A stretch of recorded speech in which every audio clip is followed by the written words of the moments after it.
Hi, Govanen. Welcome to the Tolkien Lore Channel. I'm the Tolkien Geek, and this is the third video in my series Debunking CinemaSins, Everything Wrong With videos regarding the Lord of the Rings. So this time we're going to be talking about The Return of the King, and a few things before we get started. Because this is the third one in a trilogy, there's a lot of repeat material that I won't be going over, a lot of stuff that I'll skip, and some of the stuff that I skip too is just kind of really silly and not really terribly relevant in my opinion. Another thing, I can't find the original CinemaSins video. It seems to have been taken down, but I did find one with some Spanish or Portuguese subtitles, so that's what I'm using. So, I mean, it's still got their English language voiceover, so you can still understand it, but I don't know where the original video is. And I forgot to mention in the Two Towers video beforehand, but again, just a warning, they do have some language in their own videos, so just be warned. They do bleep out most of it, but just before we get started, in case you're worried about that, make sure you know that. So, with all that out of the way, let's debunk some CinemaSins. When this ring was forged, it was made to withstand almost all destruction and apparently any mud and filth that was covering it just a minute ago. Here's another example of CinemaSins skipping a bunch of material to make it look like there's a problem when there really isn't one. If you actually watch this scene in the movie, the scuffle between Smeagol and Deagol goes on quite a while, so it's not that hard to believe that all or at least most of the mud would be washed off of the ring by the time it gets to this scene that they're showing here. Powerful seeing stone thrown out of Sauron's tower so that Pippin can advance the plot through stupidity again. Here again, they're complaining about something where the movie basically tracks the book. Now, in the original theatrical cut of the movie, the stone is just in the water. We don't know how it got there. In the extended cut of the movie, we get a scene where Saruman actually gets killed by Wormtongue, falls down off the tower, and the palantir was in the sleeve of his robe, and that's when it falls out into the water. Which is interesting, because in the novel, what actually happens is both Saruman and Wormtongue keep living. They don't, Wormtongue doesn't stab Saruman in the back, and Legolas doesn't shoot Wormtongue here, but Wormtongue apparently throws the palantir at Saruman as he's walking away from a ledge where he's been talking to Gandalf, and that's how it ends up in the water. Point being, though, one way or the other, the palantir ends up in the water. It's not just a plot device that's kind of something that was supposed to happen in the story, period. I mean, you can call it a plot device, and you can complain about the fact that it's another way for Pippin to advance the story through his own stupidity, but that's why he's a fool of a toque, right? The stars are veiled. There are stars all over the sky. I don't profess to know exactly what was intended by Legolas's line here, but I can imagine more than one non-literal way of taking his words that make perfectly good sense, especially when you consider that you can typically see through a veil anyway, and so the fact that you can still see stars doesn't even render a semi-literal interpretation of his words incorrect. Oh no, who's gonna make the trip to Mordor to throw this thing in the fire? I mean, it must have similar powers to the One Ring if it can make Pippin try and steal it from Gandalf. I really don't get where CinemaSins is getting this stuff. I mean, the fact that Pippin wants to take it just means that he's an overly curious hobbit, which fits his character. That's kind of how he is. He just tends to blunder into bad situations through not really thinking and being more curious than he ought to be. Where do they get this idea that the palantir is somehow some magical evil thing that has to be destroyed and must be similar to the ring? They're just making this up out of whole cloth at this point. Does Pippin know any more than Sauron does right now? Pippin doesn't know where Frodo is, or even if he's still alive. And he should know that Pippin isn't the hobbit he's looking for because Frodo has put on the ring several times and he has seen him. Okay, first of all, yes, Pippin does know more than Sauron because Pippin knows where Frodo is headed and why he's headed there. Sauron doesn't know that. Second, okay, how does Sauron know that Pippin is not the hobbit he's looking for? Okay, so this is an area where Peter Jackson, that is, may have created a slight problem with the fact that he shows the Eye of Sauron every time Frodo puts on the ring. But even assuming that Sauron is actually aware every time that Frodo puts on the ring, that doesn't mean he can see Frodo with enough detail to know exactly who Frodo is. It doesn't mean that he can see him with a huge level of detail. This is kind of getting into some arcane parts of the lore, but even the palantir, it takes a significant amount of willpower to see anything up close with a significant amount of detail. So it's not really fair to assume that just because Sauron knows Frodo puts on the ring, that therefore he can see exactly who Frodo is. Why should we ride to the aid of those who did not come to ours? Oh my god, you asshole. Because the entire plot of The Two Towers, that's why. Your ass should be dead like 3 times over. Okay, I would be the first to complain about how this scene goes down because Theoden is being kind of an idiot. And it's really pointless, and it's another area where Peter Jackson is just kind of messing with the plot for no apparent reason. But I really don't understand CinemaSins' criticism here. Because of the whole plot of The Two Towers, how does that answer the question, why should Theoden ride to the aid of Gondor? I mean, I don't see the connection. I just don't. Enemy thinks you have the ring. Seriously? Can Sauron not distinguish between Seeing Stone communication and ring communication? Don't you think he'd have the metadata to understand which is which? Here is where Peter Jackson's overuse of the Eye of Sauron every time somebody puts on the ring does create a little bit of a problem. In the novel, the explanation for why Sauron would think Pippin might have the ring, it's not actually Pippin that would have the ring.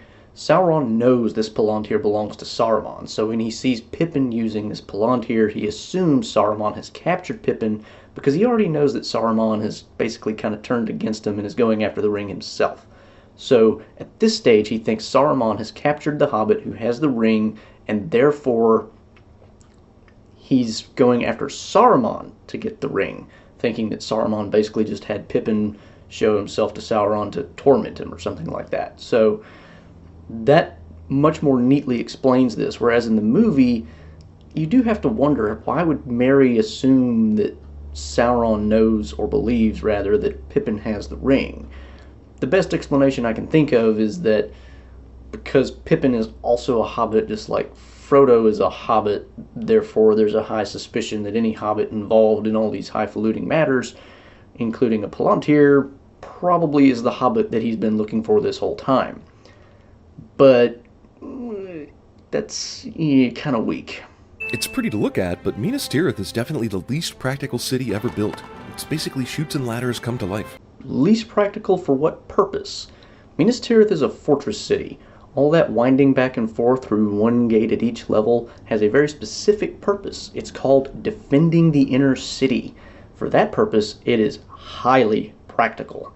Sauron has yet to reveal his deadliest servant. The Witch King of Angmar. You've met him before. He stabbed Frodo on Weathertop. So he's revealed his deadliest servant then, right?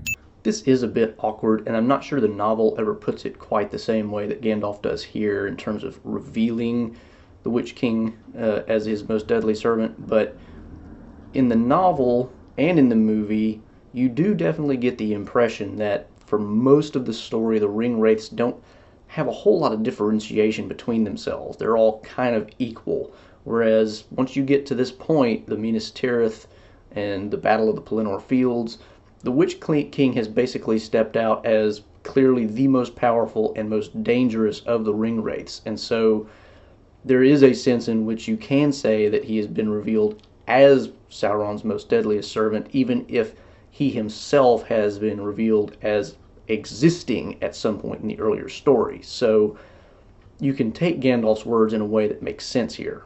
Also, even though no mortal can apparently kill him, he was easily fought off by Aragorn with a couple of waves of fire. Gandalf didn't say no mortal can kill him. Clearly, a mortal kills him later in the movie. He said no man can kill him, which is kind of important. Now, we'll get to that a little later, but point being for now, the idea that he's immortal and can't be killed and therefore shouldn't have run off when he was fighting Aragorn is explained, granted with a little more detail in the novel, by the fact that once he stabs Frodo on Weathertop, the knife is going to do the rest of the work for them, basically. He's expecting the knife to turn Frodo into a wraith. Aragorn states this in the movie explicitly. And then at that point, and this is where the novel has a little more detail, he will basically come under the power of the One Ring and basically just give up the ring to the ring wraiths. So at the point that Aragorn joins into that scene in the movie, Aragorn is too late to prevent the stabbing. That's already happened. So the ring wraiths are already at a point where, you know, we've kind of done as much as we need to do right now, probably. So because we don't like fire and Aragorn's waving a fire stick at us, we're going to get out of here. So that explains pretty much everything you need to explain from this perspective of this scene. I can feel his blade. Yet he can't detect you or the ring, even though you're literally 30 feet from the gate. I guess I missed something. Was there something about being stabbed with a Morgul blade that implies two-way communication? Are there really people just hanging out around the beacons just in case they need to get lit? A lot of these are on top of snowy mountains. Who's camping out in the very unlikely event they will need to light them? And who did they piss off to draw that job? Let me help you out. In case you missed it, the point of the beacons is to alert Rohan that Gondor needs military aid. Gondor and Rohan are kind of far apart in terms of where their military centers are. Therefore, if Gondor calls for aid, it needs to get there quickly for Rohan to respond in time. If you had to climb all the way up the mountain to get to the next beacon, and you had to do that for every single beacon along the way, that's way too slow. You might as well just ride to Rohan, rendering the entire point of the beacons useless. So, yes, people are camping out next to the beacons because that's the only way they're practical. Is there anything the Nazgul aren't afraid of? You realize that this probably isn't just a magic flashlight, right? And also, just as a side note, this is also in keeping with the novel because this is exactly what Gandalf does in the book. What of the wizard? I will break him. Well, unless he starts shining a light in your face or throws a glass of water at you. Here's another area where it helps to have watched the extended cut of the movie, which is still bad wrong if you go by the novel, but for sake of argument, let's stick with the movie. In the extended cut of the movie, the Witch King does in fact confront Gandalf as Gandalf is trying to make his way to rescue Faramir from Denethor, who's trying to burn him alive. The Witch King actually blows up Gandalf's staff. Totally wrong according to the novel, but it does in the movie context show that the Witch King is in fact powerful enough to face off against Gandalf by himself, which goes back to the earlier point we made about the Witch King being far more powerful than the other ring wraiths apparently. So, no, the Witch King is not going to be susceptible to just any old magic that Gandalf can throw at him in this movie. So, scratch that criticism. You wish now that our places had been exchanged, that I had died and Boromir had lived. I wish that. Yes, but do we really give a shit, though? Of course we care. This is A, adding a human element to the story, B, showing the rather poor state of Denethor's mind, mental health, moral health, you might even say, and C, giving us kind of an insight into the whole family dynamic such that we can understand Faramir and Boromir and everybody else just a little better anyway. So, yeah, we care. Forgetting for a moment that there are no breadcrumbs anywhere on Sam's cloak during the argument, Gollum threw the breadcrumbs on Sam's back, not his front. Good job, CinemaSins. You finally got one right, and it's something that only an absolute nerd with time to waste would care about. This is a pretty shot, but the logistics of getting up to this cliff and the reasons for holding this meeting in this location are questionable at best. The logistics are much like the logistics of Minas Tirith. It's designed as a fortress. Very hard to scale the mountainside and take over the plain up at the top so that you can defend it rather easily. So that's why those logistics are there. As far as why they're holding the meeting there, why is that questionable? You don't know where this is. In fact, it turns out that it is essentially the closest fortress type area to Gondor, and so it's just kind of the most natural place to meet. You wouldn't want to meet on the western end of Rohan and then have to travel all the way east to Minas Tirith, now would you? Oh, I see, there's a road here. The existence of which totally makes sense. Apparently, CinemaSins just assumed that they all flew to the top. He leaves because he must. And there's no reason telling you why he left, because quite frankly, I can't believe it either. But if you must know, he's summoning a ghost army to help us. I'm not sure exactly what CinemaSins is getting at here. What's the exact problem? Theoden is not explaining exactly why Aragorn, Legolas, and Gimli are going to the paths of the dead. Would his men even believe it if it were true? Would it make them less apprehensive about the fact that he's leaving? Probably not. So, in the context of everything that's going on, it probably makes good sense. He's alive. He needs medicine, my lord. How the fuck does he know? And if so, why is he the only one that can figure this out? How does he know what? That he's alive? He's breathing. How does he know he needs medicine? Because he's wounded. Why is he the only one that could figure it out? Okay, that's a little weird, because you would think somebody else would have noticed by now, so I'll give them partial credit for that. You would think with that kind of destructive power, the siege of the city would be pretty quick, but nope. It goes on for hours and hours. Okay, that boulder that was just hurled hit not the main wall, not even one of the inner walls, but a building on one of the main walls. So it's not exactly hitting part of the city that's supposed to be fortified. So that's a really, really weak criticism that they have enough power to just destroy the walls. They don't. The walls are much more difficult to break down than that. Second, and this is really funny, remember all those other criticisms in the first two videos that they mentioned where, such and such happens within a really short amount of time, even though it should have taken much longer? Now they're saying the siege of the city takes hours. Well, not in the course of the movie, so I guess CinemaSins finally realized that sometimes time gets skipped in the course of showing a movie. Abandon your post! Oh, so this is the moment when Denethor's gone too far. Well, yeah, once you start telling the men who are defending the city to just give up, that's definitely going too far.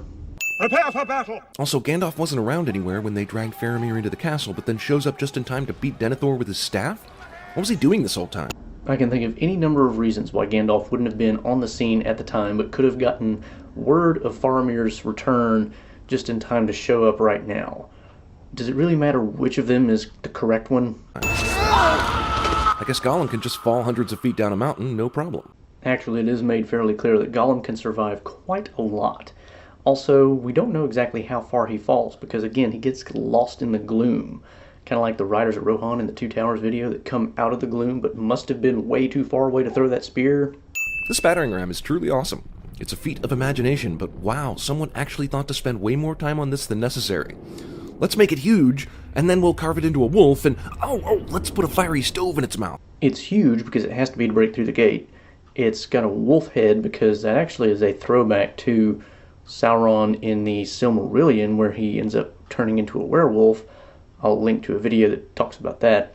And it's got fire because it does make it a lot more terrifying. Kind of useful. Let me get this straight. So, after Gandalf knocked Denethor unconscious, no one decided to get Faramir any medicine? They didn't just leave him outside in the White Tree Court, did they? Clearly they didn't leave him in the White Tree Court because they're carrying him out of the tower. As for giving him medicine, at this point Denethor is trying to kill them both by suicide, so... And we know that the soldiers of Gondor don't try to stop him, so why would they bother at this point? Arise! Arise, riders of Theoden! How many people of Gondor do you think died in the time Theoden was giving this speech? True, that probably did happen, but it also does help to rally the courage of your troops before going into battle. Do not come between the Nazgul and his prey. Nazgul refers to himself in the third person. So, again, this actually follows the novel, so you can't really blame it on the movie even if you think it's a problem, but why is it a problem in the first place? I am no man. Well, good for Eowyn. Good for gender equality. But her triumph was totally made possible by A, the Nazgul's stupidity, and B, Merry's leg stabbing. I think Eowyn is a badass woman and deserves praise, but she totally deserved to kill this asshole without assistance so that this line has more power. Why does Eowyn deserve to kill the Witch King without assistance? If you haven't noticed, Merry is also not a man, capital M, and so there's actually kind of a dual fulfillment of the prophecy here, because Merry, not a man, injured the Witch King so that Eowyn, not a masculine man, could then finish him off. It's kind of important because it's got an interesting flavor to the prophecy. It kind of brings in two different meanings. So there's a reason why Merry gets involved here. It's also part of the overall theme that the hobbits, who seem like the least, end up doing most of the biggest deeds in the story. I would feel great relief that the Witch King is dead, but he never really did anything of note in the entire trilogy except stab Frodo's shoulder. And kill Theoden, and cause terror amongst the people of Minas Tirith, but I guess those don't count. Oh, hey, I'm a hobbit. I take 12-inch steps, and I'm just gonna waddle out the front door of Minas Tirith. Oh, what's this underneath a dead orc? My best friend in the entire world? Okay, granted, it is a little bit stretching it to say that this would actually happen, because what are the odds that Pippin would find Merry and all this piles of dead orcs and men and everything else? In the book, it does handle it a lot more neatly. Merry actually makes it into the city on his own, and that's where Pippin finds him. That said, just because it's stretching, it doesn't mean it's impossible, and this movie does rely pretty heavily on the idea of providence and things happening because they're meant to happen, so we can cut them a little slack here. In Middle-earth, you can always rely on the infighting of bad guys. Yes, actually, because that's the nature of orcs. Oh, come on. I know it's a nice surprise that Sam has the ring in his pocket, but there's no way he would have been able to cut the webs from Frodo's neck, then grab the ring and the sword all before the orcs came down to take him. In fact, when the orcs do take him, there's no sign that the webs have been cut or moved in any way. Here they have it mostly right, except why wouldn't he have time to grab the sword? Sam had the sword. Frodo lost it back in the cave, and that's what Sam used to kill the spider, so why wouldn't he be able to grab the sword again? There's so many of them. Yeah, why didn't any of these millions of soldiers get sent to Gondor? Maybe they only just arrived? You have to remember, Sauron is actually gathering forces from lots of different places, so these could be new arrivals that just got here, whereas the other force that attacked Minas Tirith earlier was what he already had on hand. Frodo has passed beyond my sight. Interested in learning more about Gandalf's sudden ability to see great distances? Well, f*** you. He's a wizard. But more importantly, they overlook what is actually the real problem with this scene, which is in the Two Towers, and this may only be in the extended cut, I don't remember. But he actually says more or less the same thing, so it seems like he ought to have been beyond his sight for a long time now, and now he's acting like this just happened. Been blind to all else that moves. A diversion. Man, Legolas is f***ing useless when he's not fighting. He's like Sigourney Weaver in Galaxy Quest. I'm not exactly sure what their criticism is getting at here. I guess they're referring to the fact that Legolas is basically just repeating what Aragorn said, if maybe in a slightly more dumbed-down way, but it kind of makes sense if you think about it that a conversation would go like that. The idea is just now dawning on Legolas as Aragorn is saying what he's saying, and so he's just repeating it, going, I see what you're saying. So in the context of the movie, it's not really that weird. Sauron fails at Blue's Clues. He's right in front of you! And in case you didn't notice, the eye squints, implying that Sauron isn't quite sure what he's seeing. You'd think this might be a good time for Gandalf to use his magic light power again, but no, he doesn't.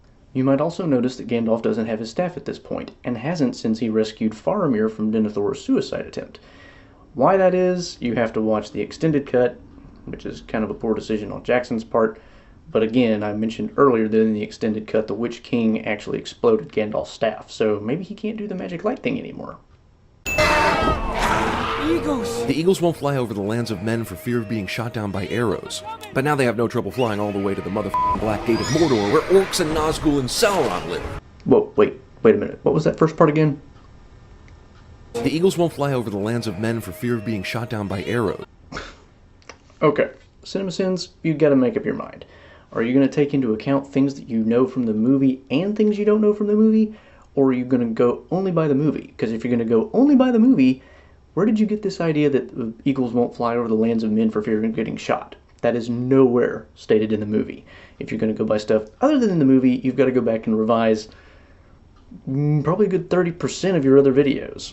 Why didn't Sauron seal off the entrance to Mount Doom with a few well-placed boulders? Why does this place still have a convenient walkway where you can throw rings and incriminating photographs into the fires below? Oh, I don't know, because it's his personal forge and he might want to use it again. Fault stops right where the good guys are, and I guess they knew they were safe because they didn't move an inch. Come on, guys. Even for CinemaSins, this ought to be obviously an act of providence, and that's why the fault line stops exactly where the good guys are. As for the good guys not moving, where were they going to go? They were completely surrounded on all sides by bad guys. Okay, now it's over, right? Fade to black, the ring is destroyed, everyone's reunited. You know, even with just the theatrical cut, this movie trilogy extends beyond 10.5 hours at least. So, you really think in all that time we can wrap up all the plot lines and everything in this ending? Come on. Alright, well this is clearly the end. Pulling back to the map, closing narration. It should have been obvious to anybody really paying attention that this was not the end, because this actually parallels the first movie quite nicely, where you have an intro right before a map panning scene, and then you get into the story. Here we've got the main elements of the story wrapped up, map panning scene, and then kind of the epilogue. This was kind of obviously coming. Okay, give the hobbits their little return to town, have some drinks, sure. How do you pick up the... Holy shit, this movie refuses to end! Now, I will say, and it's a somewhat fair criticism, that Peter Jackson does get a lot of gripe for kind of making this a long ending sequence. in fairness to Peter Jackson, he is following the novel fairly closely here to the extent that he has time. I mean, he's not fleshing it out in full detail, and he certainly leaves out the Scouring of the Shire, link to a video on that. So anyway, the point being, it does kind of fake you out a few times, and it's kind of annoying the way he does it, but there is a lot to wrap up. And in the novel, it does kind of go on like this, and it's because there is more to say. So the way Jackson does it, kind of problematic. The fact that he does it, not. It is time, Frodo. Frodo springs the just as he's about to get on the boat to the Grey Havens. Frodo's a dick to friends. This was kind of a poor way to handle it. In the novel, Frodo makes it pretty clear up front that he's sailing with Bilbo when they get to the Grey Havens. But even in the context of the movie, you can imagine that maybe when Gandalf says, "It's time," Gandalf is letting him know for the first time that he can now go, as opposed to waiting for some period of time. So we don't even know that Frodo himself in the movie knew that he was leaving Middle-earth at this point. Okay, surely now we're done. Frodo and everyone else is on the boat, hobbits are crying, sun is setting, music swells. Oh my god, you whores! And of course they're going to complain that we come back for another 10-second scene. I mean, what were we going to do? Just leave the hobbits crying on the shores of Middle-earth? No, of course not. Seriously, get real. How's it even possible to build a house where a hobbit still has to duck to get through? Maybe he inherited it from a shorter hobbit. So, there you have it. I have finished debunking CinemaSins, everything wrong with the Lord of the Rings movies. Boy, that was a chore. Return of the King, especially. They're rapid firing all those little bitty criticisms, and there's just tons of them. And I left out a lot. If you want to see all the criticisms they made, I will link to CinemaSins video in the description below, as well as anything else I mentioned earlier in the video that I've done. That being said, if you enjoyed this video, please give it a like, please share it around. If you'd like to learn more about Tolkien, the worlds he created, and anything about Tolkien not Middle-earth related, please subscribe to the channel, or you can follow me at JRRTLore on Twitter. Until next time, I'm the Tolkien Geek signing out for the Tolkien Lore channel. Namarie.